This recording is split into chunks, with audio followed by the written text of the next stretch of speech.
All right. Welcome, everyone, to the Breathment Podcast. This is the first podcast episode in 2020. And since the last time we've released an episode, so much has changed and so much has stayed the same. Now, what are some of the things that have changed? Most of the country right now is reeling from a global health pandemic, an economic recession. And for the last 3 months, people have had to adjust to a new normal. One thing, though, is remarkably different. It seems like the attitude toward the police has shifted dramatically since the murder of George Floyd, an unarmed black man who died from a police officer kneeling on his neck for 8 minutes and 46 seconds. Now, according to the Washington Post, around 7 in 10 Americans viewed George Floyd's killing as a broader problem of law enforcement. Now, contrast this towards back in 2014, when only 4 in 10 Americans viewed the killing of unarmed black men uh, being a broader problem of law enforcement. So, in this episode, we're going to spend some time talking about the police, the history of law enforcement in this country, their role in society, and if it's evolved over time. And of course, we're going to bring our personal perspectives and experiences into it. I'm joined today by my co host, Will, and a very special guest, Lloyd. Let's get into the conversation.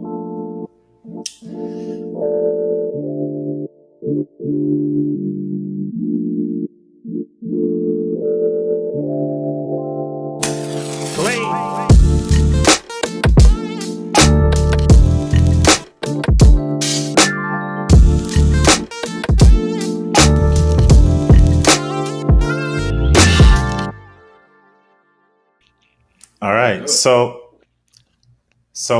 Lloyd, before we get started and jump into everything, can you introduce yourself to everyone? Kind of a little bit about yourself, and yeah, we can just start there. A little bit about me. Name is Lloyd. I've known the two of you for over a decade.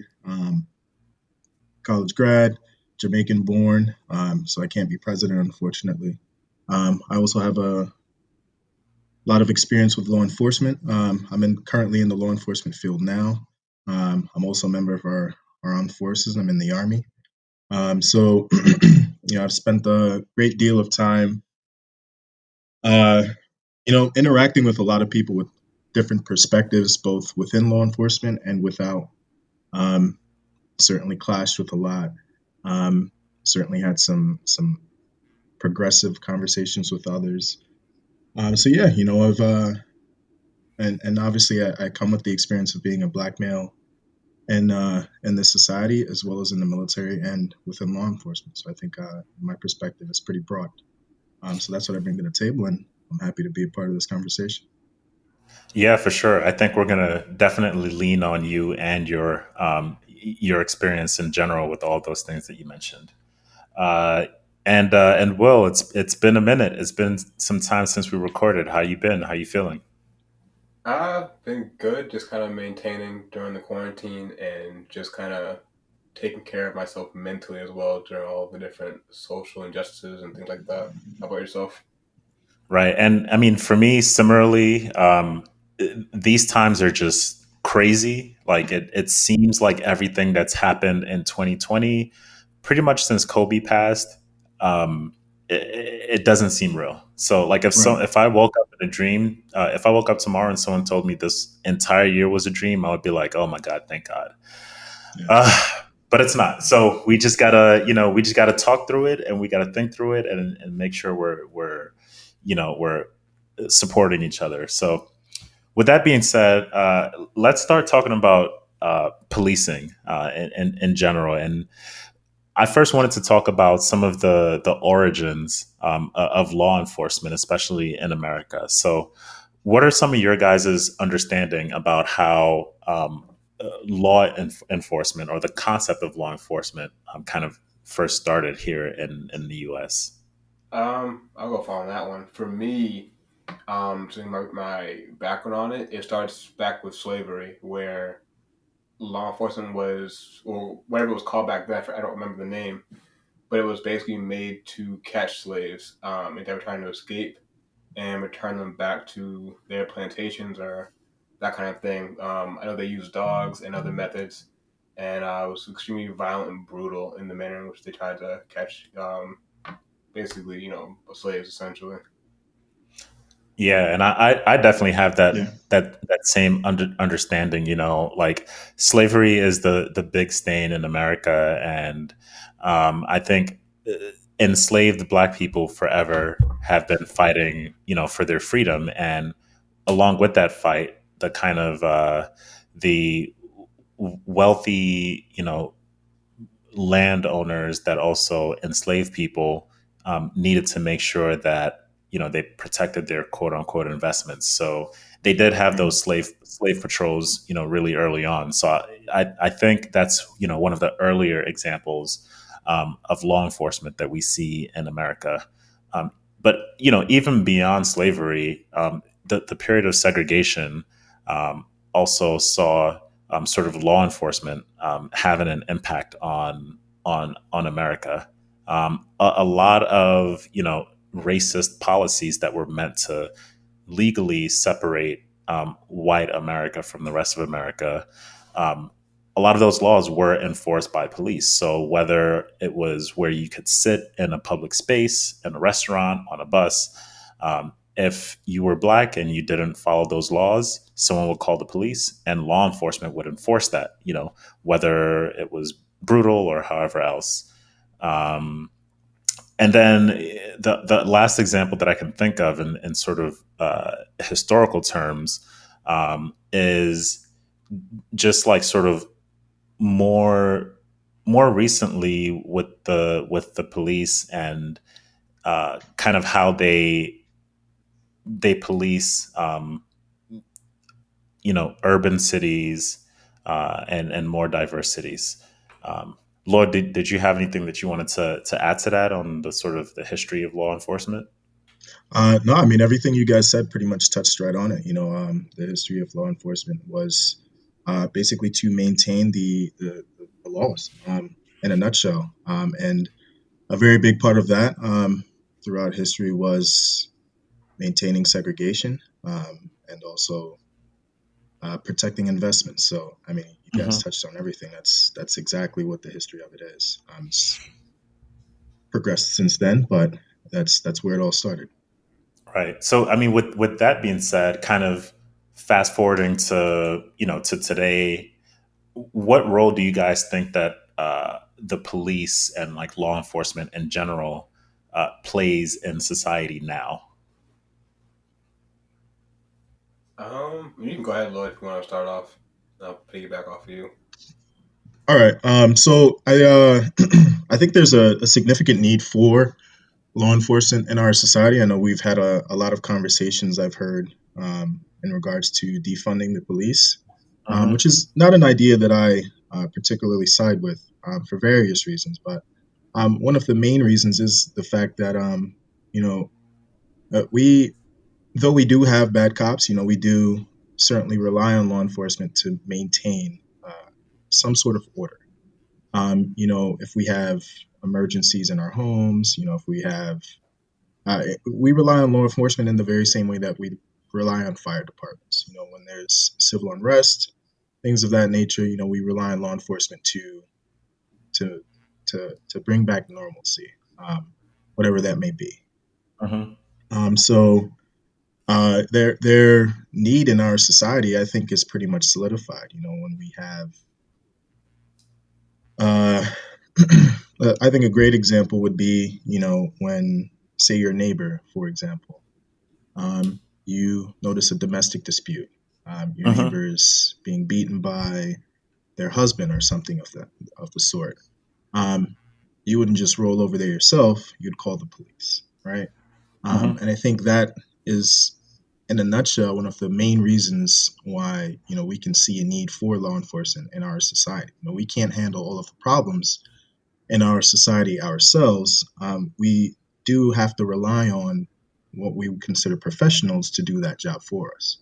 Um, and while we do see a lot of them that aren't bad, I mean that is their job, Right. and those that are doing it correctly are going to be there to to serve and protect, to maintain some sort of order, to protect people in Uphold the situations badge, like basically.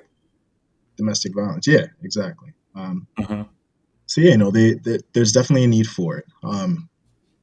I know I sort of went off on a tangent, but yeah, I don't see defunding the police as a practical solution to the issues that we face within law enforcement today.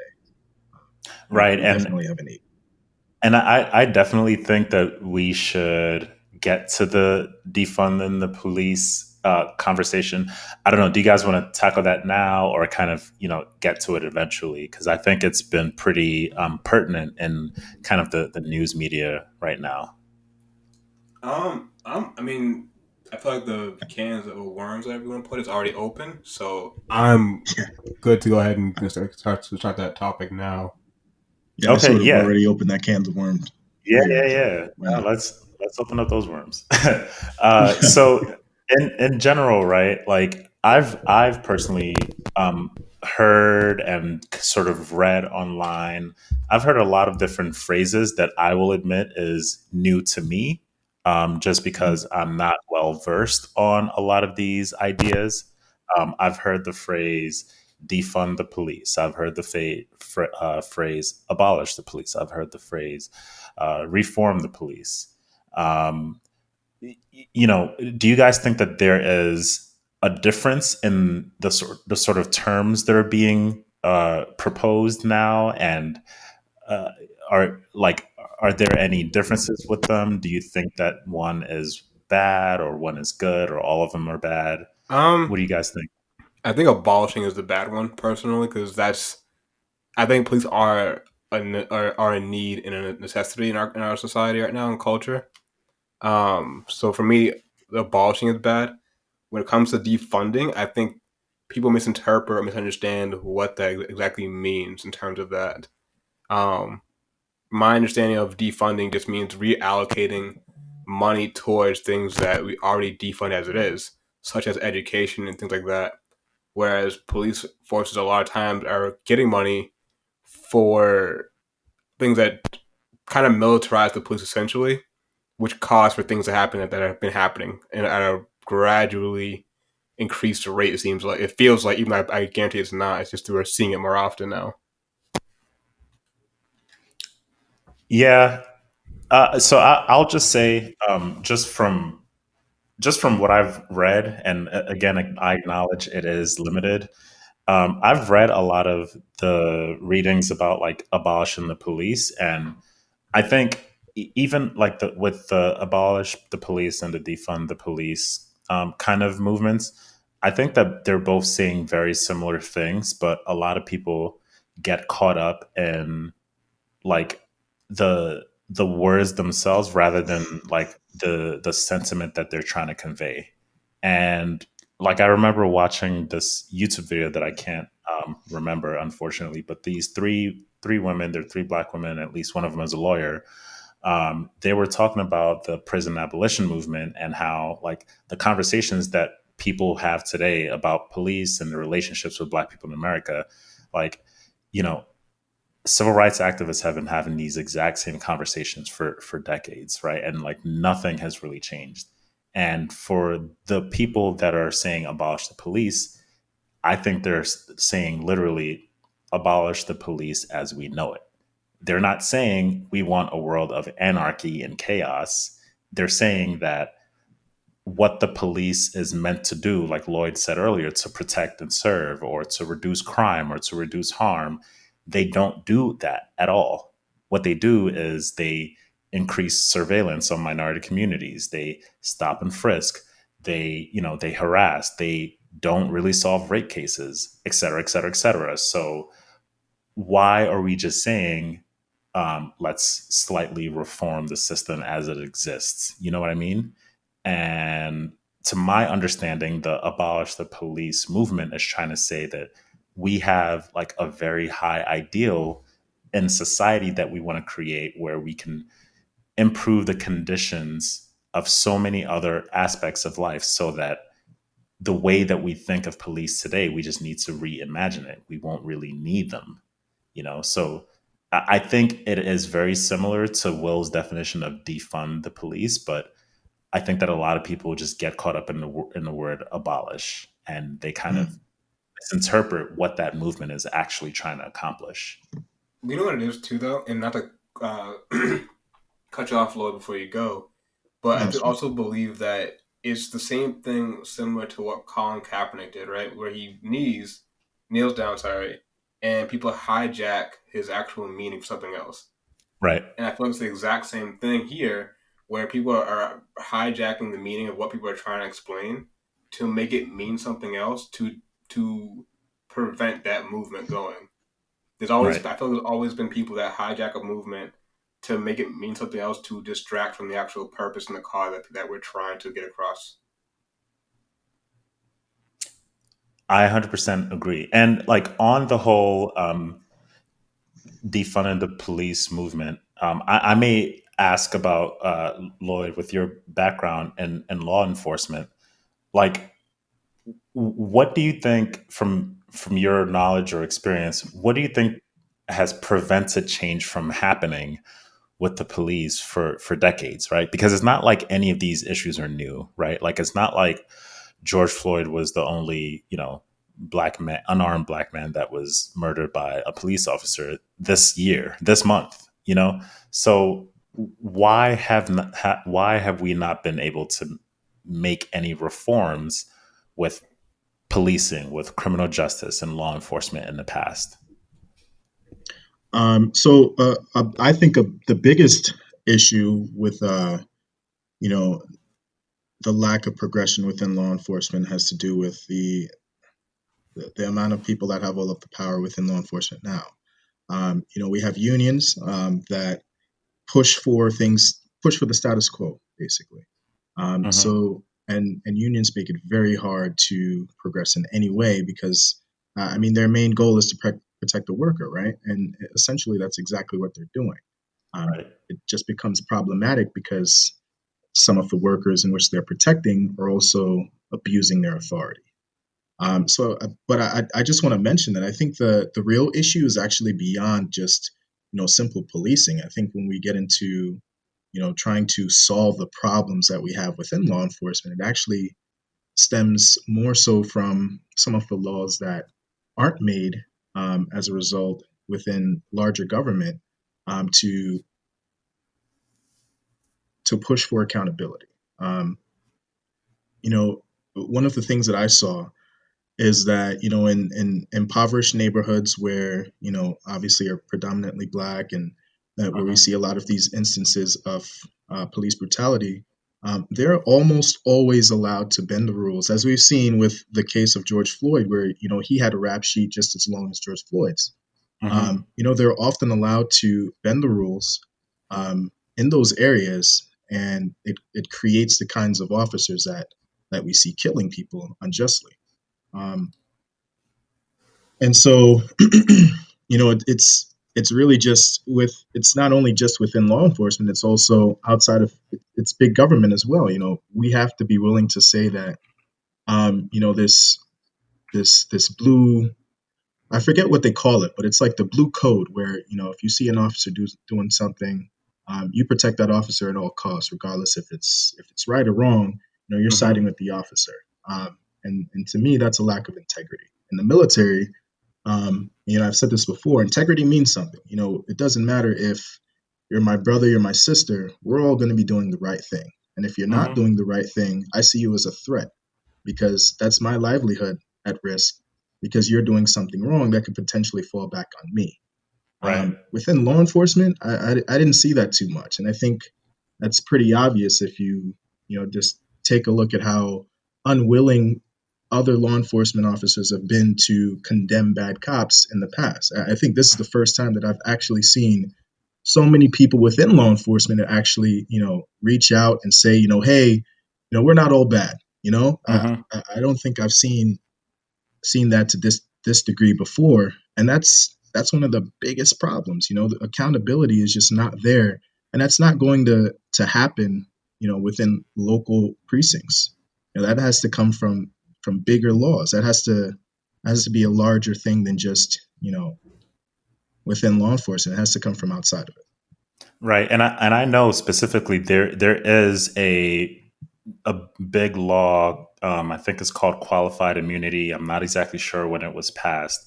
Yeah, And you guys probably have a better idea of what it is than I do. But to my understanding, it essentially gives a law enforcement official, the ability to not be charged for certain crimes that any immunity. other civilian would be because of the nature of their job.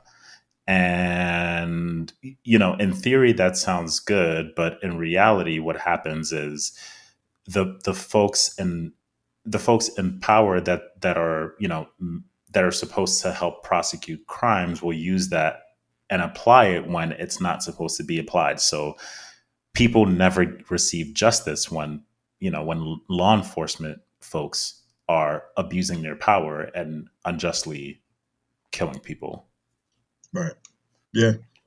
So yeah, that's exactly what it is. It's so I believe it was the intent in creating that was to like you said, give officers immunity. It's sort of like preventing an officer from having to go to court and make their case more than once. Hmm. Um, and so it certainly works. But the problem with that is, recently we had a an instance where people wanted a few cases where police brutality might have been an issue to be revisited, and that's Hmm. one of the problems with this immunity law. It prevents us from revisiting cases that may need to be revisited. If something was wrong with the ruling on that case, it sort of just gets swept under the rug. That's it. You can't revisit it due to the laws that are in place currently. And that's one of the biggest issues with this law. Right. It doesn't allow for accountability. That's like I said, it's accountability more than anything is what hurts the image of law enforcement. If we I don't think, have Right. that, then we it's counterintuitive. and I agree wholeheartedly. I think it's that mixing with the basically kind of backing each other and not holding one another accountable as well. Like it's all kind of baked into one big thing where not all, but a lot of law enforcement officers feel like they're invincible. Like once I put this badge on, the uniform on, I can step out the house and do God knows whatever I feel like doing, and I'm protected by my union, the state. Like everyone has my back no matter what I do, Hmm. and I feel like that lends a lot to it too. Upon the people that are hired in some of these places, because a lot of times you get people who are whether it's power hungry or they were at one point bullied or however the case may be, or racist to start, and then they get in these positions of power, and now it's like I can't be touched, Right. and then they abuse that same amount of power on whoever they feel, and largely that ends up being us, and that's what ends up happening, and it makes, like Lloyd said, every other officer who's actually out here trying to uphold that badge, it makes them all look terrible, which is terrible to say to start with, but unfortunately, as a society, we work in generalities, and it's hard, and it makes it hard for people to single out those individuals. So rather than do that, we all be pointed at the entire force as a whole. I agree with that. But I just want to piggyback off of that real quick. I just want to mention, I've seen a lot of um, I personally actually made this argument, in an effort to like unshield the blanket or the elephant in the room. Hmm. A lot of people were trying to group all of the people that were protesting into the same category as the people that were rioting, and no different than a lot of people were saying that all police officers were bad because of the many that we've seen recently in the news. And that's problematic for several reasons, but mainly it's problematic is it's because we have to be willing to be open minded about tackling this issue, and keep that same energy all around. Like we all, or most of us, want equality. We want to see a world where law enforcement officers aren't abusing their power. Um, and while I was in law enforcement, I certainly saw a lot of law enforcement officers that were never the type to abuse their authority. And genuinely cared about helping the community. I know a lot of them personally. As a matter of fact, the two of you do as well. We graduated with one. So Mhm. those officers, they deserve to be held to a higher standard, and not be grouped in the same category as the officers that we see abusing their authority. But it's also worth mentioning that should any officer decide to do bad, there aren't enough protocols in place to prevent that from happening. So I just Right. wanted to put that out there. Not all officers are bad.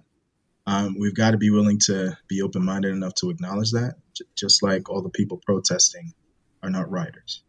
I think as much as I agree with you, I think the issue with that is things I've seen, and I kind of agree only because as you two know, I also worked in law enforcement. It's the Yeah. fact that a lot of times the good officers don't check the ones who are doing those things. You know what I Right. mean? And that's like that blue blanket of like I'm still gonna protect you even though I know you're wrong. Because then to me, you're all wrong in that matter. You know what I mean? No matter how good things you do, if you let someone else who rocks the same badge as you continue with the same behavior, you're not too much better. And I think that's why people continuously, condemn all officers, which isn't right by any means. But I think if we see more people and more officers stand up for those things, and the four officers that were there with George Floyd, if you see the one officer say, "Hey, you know what? He's had enough," you have a different level of respect for that officer. But I think in the same breath as that, you have a system as well as that, and I've seen it personally where an officer stands up for what he thinks is right and tries to put it into something that's happening, and the officer ends up fired, or it's made hell for him to be at work now because now they don't trust him to to stick by them and be loyal to them.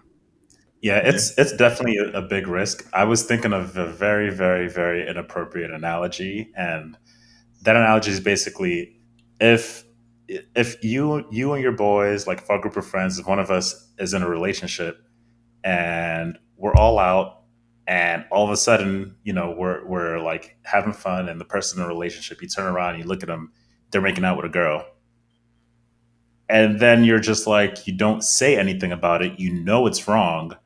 Like, you can either not say anything about it, or you can speak up on it. If you speak up on it, then and like you tell the person's partner, then that might bounce back on you wrong, right? People might look at you like, oh, like you're betraying your friendship or whatever. You guys are supposed to be boys. But you have to really think about, like, do you care about being boys, or do you care about doing what's right and honoring like the commitments that you signed up for? And I just don't feel like uh, I just don't feel like a lot of folks in law enforcement understand the power that they have and the impact that their silence has because they have so much power. Mm-hmm. So it perpetuates a whole system, right? Like when people make that comment about like protesters, I'm like yes, some folks during protests take advantage and riot. The difference is they don't fucking run the system, right? Police officers, if there's one bad police officer, they can cause a lot more fucking damage and a lot more Yep. devastation to human life, right? And people are arguing about property. So, like, Yeah. I feel like people who make that uh, like point, and I'm not saying it's you, Lloyd. Like a lot of people who I've seen make that point are not trying to have conversations in good faith, right? Um, so yeah, so that's my piece on that. Um, anyway, just transitioning over, I kind of wanted to spend a little bit of time focusing on um, George Floyd specifically. I know we've talked about, hinted at a little bit about the protests that his death kind of sparked, but like his death happened not that long ago. It's been a few weeks now, but could either of you take me back to sort of when you found out that George Floyd died? Like, how did you find out? What was your initial reaction to all of that? So I'll go Just first on like this one. Oh, go again, ahead. basically, that was me. Mm-hmm. Like there was, I don't want to say I've become numb to it, but it's almost like every day or every other day I expect to see someone that looks like us, murdered by police. Honestly, at the moment I open up social media, I expect to see a T-shirt or some sort of hashtag I expect at this point now, Right. which is terrible to say, but I generally just I wake up and just have a feeling like I'm gonna see one today. Did you guys watch the No. whole video? Yeah, Yeah, I saw the entire video. And it broke my heart. Um, I must say that as numb to police brutality as I've become over the years, and just seeing it so damn often, that video was heart wrenching. Just I can only imagine what his mom feels. Just seeing somebody, a grown man, and we're all men here. Just seeing a grown man, crying out for his mom the way that he was is just such a horrifying thing to see. You know what I mean? Hmm. Because you have to imagine, you know, for somebody to put their ego aside and, like I said, we're all men. I'm not calling out for my mom in most situations. It's got to be a pretty serious situation for me to call out for my mom, and Hmm. that's what he did before he died. That says quite a bit about that situation. And anybody that watches that video, doesn't matter who you are, doesn't matter what side of the spectrum you are on this debate, if you have a heart in any way, shape, or form, you feel for that man. It doesn't matter what he did before that. You have to feel for that man if you have a heart. So that was just, that hurt no, to see. I totally agree. There were so many different points in that video where it's like, the end result, but it felt like a bad movie where you're hoping that the result isn't what you think it's going to be still. You know what I mean? Like Yeah, you see that's it a great point. happening and you just keep hoping that like this guy will get off his neck or he'll move or someone will intervene or one of the cops there will say something. And Hmm. then, as Lloyd said, like when you hear him calling for his mom and you hear him say, they're going to kill me, that hurts because like yes, that's true, genuine fear that like yo, like, I'm really sitting here dying from the various people that's supposed to protect me. Like that is the saddest thing in the world, and the fact that I feel like that people try to bring up his past as a reason to justify his death is the most It's sickening. disgusting thing I've ever seen. One So of the that's things yeah, that, go ahead. no, I'm sorry, not to cut you off, but one of the things that's interesting about that comment, I see, like Candace Owens, for example, I shared that video with you guys. She made the point that, in a nutshell, she basically insinuated that because of his past, the kind of force that officer used was justified, right? Which ultimately Yep. led to his death, as we all know. But what's interesting about that is all of the people that bring up that point never talk about the officer's rap sheet. And the officer's rap sheet, as contrary to popular belief, is also just as long as George Floyd's. The only difference is he got a slap on the wrist for it. George Hmm. Floyd, he served time for it and ultimately died because of his rap sheet. So that's Hmm. a point that all of the people that are bringing up that one need to consider as well. Yeah, I don't listen to Candace Owens. I blocked her on all social media, and I've been happier ever since, like a long ass time ago. Just Yeah, I'm because, I'm probably gonna do the same. yeah, like honestly, I don't mind having conversations with or like reading from other perspectives and other points of view. I do that all the time. I think that's how I learn. But I think in this day and age of like hyper, polarized media, um, a lot of people do try to take advantage of moments, just for personal gain. And I don't personally believe that someone like Candace Owens actually is invested in any of this. I don't think that she makes arguments in good faith. I think that she is smart enough to know that if she says certain things, and she is a black person, she's a black woman, that a certain audience will give her attention, give her book deals, et cetera, et cetera. So, like, for me to want to engage with someone like that or to like read stuff like that, it's only going to stress me out, and I'm never going to gain anything from it. So I recommend for Yeah. anyone that that wants to have a genuine argument or like learn from the other side, just make sure the person is being genuine with what they say. So yeah, don't Yeah, even waste your time with that. I agree with that. Like you said, a lot of the people that we end up having discussions with, don't come from a point of understanding, or actually care about the cause. They're not arguing because they want to see your point of view. They're not arguing because they want to come to common ground. They're simply arguing to justify their racism or their bigotry. So, yeah, fair point. Actually, somebody shared that video with me, who I thought, and that's another interesting part about all of this. A lot of the people that I thought were my friends clearly were not. Because that video was shared with me by someone that I considered uh, a decent friend. But So clearly they how would you, were not. how would you describe this friend? So this is somebody that supported my family while I was deployed.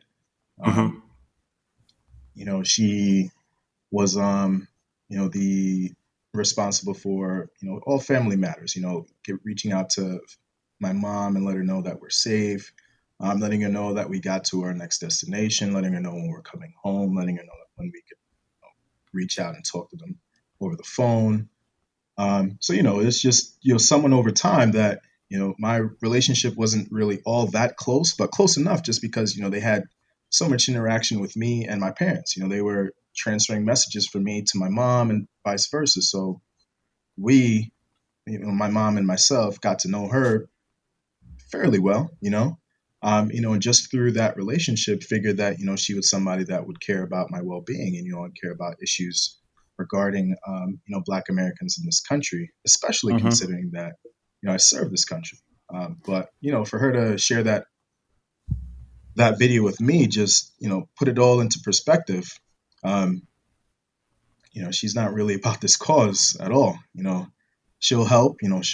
She'll do what it takes as far as the military is concerned. She'll do it for her fair piece there, but outside of that, she really doesn't care about Black Americans or our cause or our struggles. And She's. oh, I'm sorry, done. Go ahead. I was just gonna ask, just so we don't get it confused, and just so I don't make any assumptions. Is she black? She is not Black. She's actually white. Okay. And so then this is a question for the both of y'all. Like, I feel like after George Floyd's death, I've seen more non-black people um, vocal than I've ever seen before. Mm, Some of my non-black friends have reached out to me personally just to kind of see how I'm doing. A lot have like spoken out on social media. But why do you guys, or do you guys think that there is a racial divide in America of how we view police, and if there is, why do you think that divide exists? Oh, absolutely. Um, I think it's for us as black men and black people as a whole, it's built in fear and trauma. It's things that weren't being recorded, when we were kids or our parents or grandparents that were happening to a much higher degree and worse. So for us, it's an immediate fear. I know for me, the second I get pulled over, I'm shitting my pants pretty much because it's just like I can't make a move without that thought in my head of, you know, I've had guns drawn on me, with my son in the car, just getting my license out, stuff like that. I think when you are white, I'm sure there's probably some nervousness, but it's not a built-in traumatic fear. Theirs is more, I'm getting a ticket. It's not going to be, I might not make it home through this situation right here. Right. So I definitely think it's a huge racial divide. But to also address your other point about um, other, white people being more vocal, I think we've all kind of talked about it before. This time it feels different. It feels like actual change is on the horizon, and I'm wondering if social media plays a bigger part in that because it's now you can't hide from it. The quarantine has made it so you can't hide from it. You can't distract yourself from other things. You're going to see George Yeah, Floyd everywhere. mm. Good. Yeah, I definitely think that this period, just to kind of answer that last question, this period was kind of the perfect storm of everything, right? Like Yeah, for at least 3 months, like most people, except for essential workers, have been, you know, at home. Either they're laid off or furloughed, or they're just working from home. We don't have our normal social networks. We don't have our normal like leisures and hobbies, unless your hobby was staying inside all day. And we are like looking to feel connected, looking to feel engaged with society again, right? And after 3 months of sort of being cooped up inside, something happens that captures everyone's attention. Like literally, I don't know if you guys can remember, but like Tiger King was like the most watched thing, right, on the internet. And part of the reason why was because so many people were at home looking for something to do, looking for a way to feel connected.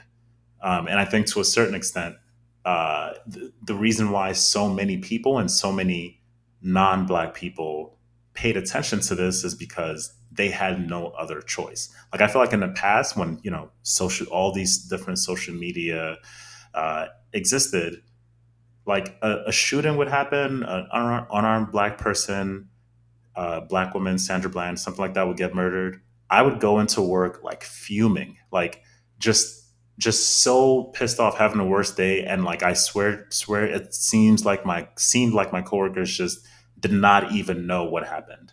And that was partly what was so infuriating, right? Like one, I'm dealing with this fear of walking around the streets as a black man. uh, Two, I'm walking around with this rage of seeing black people getting shot every day. And three, I'm just so confused as to why these non-black people that I work with closely with every day just don't seem to notice anything that's going on. Right. So all of that was taken away when the stay-at-home orders happened. And I think that's part of the reason why people have been paying so much attention now. yeah, and it's like you said, the perfect storm. I'm so glad that this occurred for that main reason. It's been liberating to see who my true friends are, who my friends aren't. Being able to scour my friends list.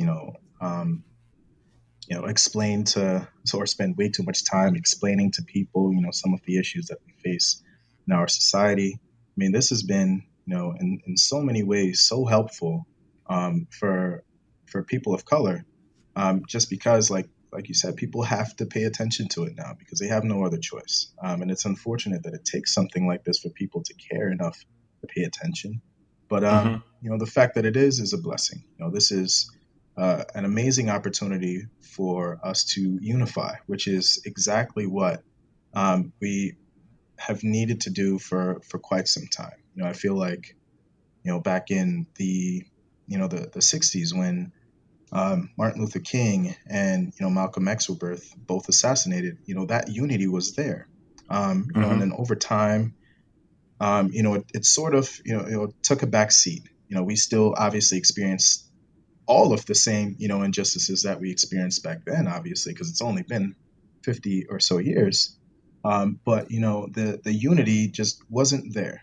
Um, it sort of started to take a back seat. But now, on top of being able to speak our truths to everyone, that unity is making a comeback, and that above all for me is just the best thing ever. This is we're supporting black businesses again.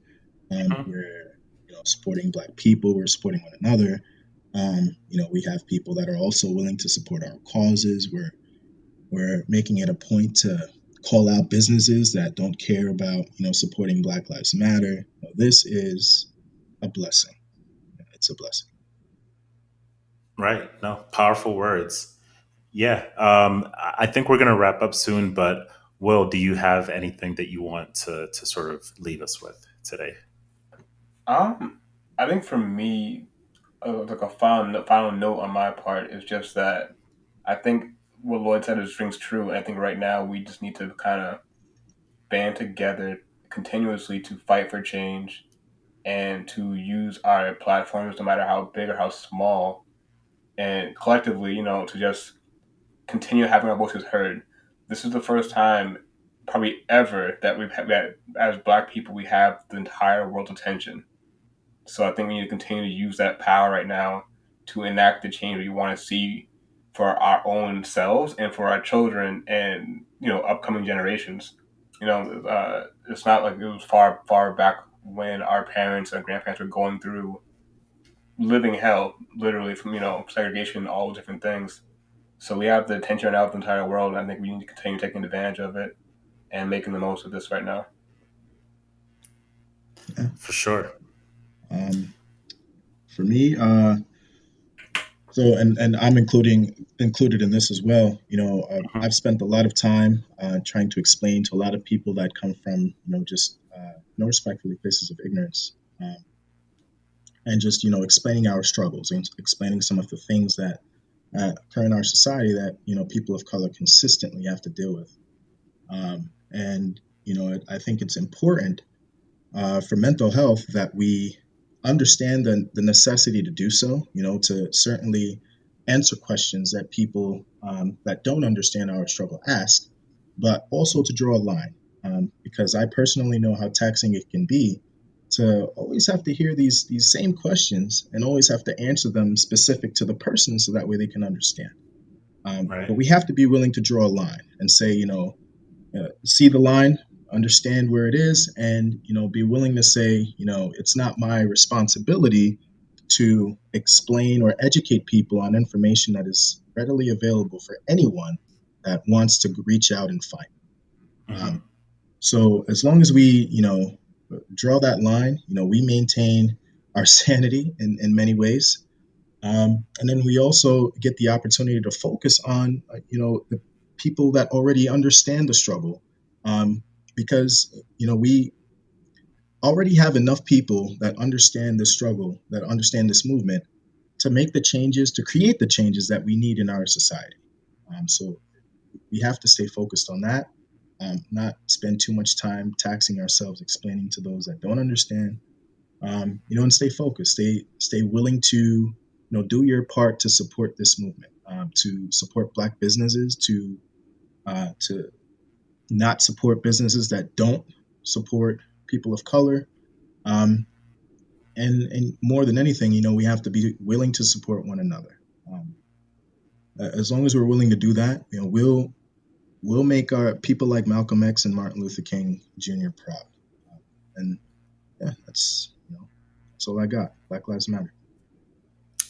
Yeah, I'm not even going to say anything else because I think, Lloyd, you ended it on a perfect note.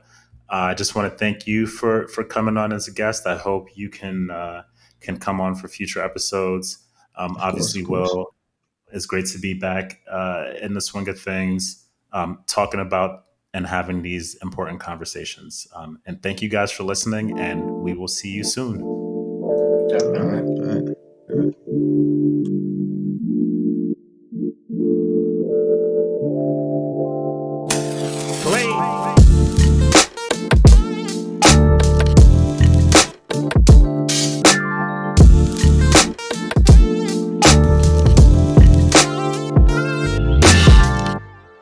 Get used to it. I brought a bottle of wine. I'm going to pour my bottle of wine right now. Oh shit! I got me a bottle of wine too.